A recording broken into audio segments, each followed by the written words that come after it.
بسم اللہ الرحمن الرحیم۔ السلام علیکم ورحمۃ اللہ وبرکاتہ۔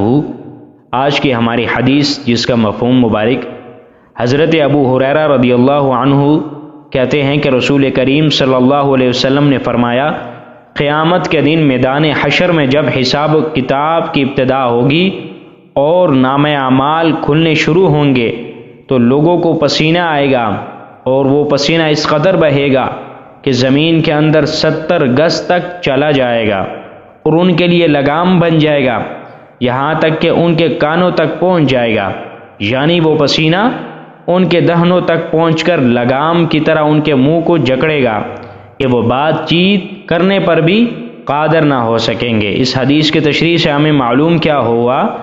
لوگوں سے سارے لوگ مراد ہیں، ان میں جنات بھی شامل ہے کہ ان کو بطریق ادنا پسینہ آئے گا اور بہے گا، پس جنات کا ذکر نہ کرنا اکتفا کی قبیل سے ہے۔ نیز ظاہر یہ ہے کہ انبیاء اور اولیاء ان لوگوں سے مستثنا ہوں گے۔ واضح رہے کہ پسینہ کا اتنی شدت کے ساتھ آنا اور بہنا اس سبب سے ہوگا کہ وہ وقت سخت قسم کی ہولناکی کا ہوگا۔ نام اعمال کھلنے پر حیا و غبالت اور ندامت اور ملابت کا غلبہ ہوگا، سورج کی تپش اور آگ کی لپک بہت زیادہ ہوگی۔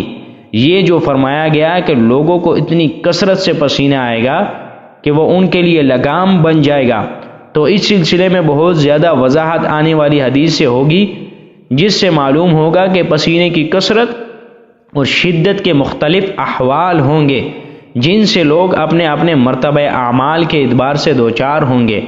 اللہ تبارک و تعالی سے دعا ہے کہ اللہ ہمیں نیک اور صالح اعمال کرنے کی توفیق عطا فرمائیں۔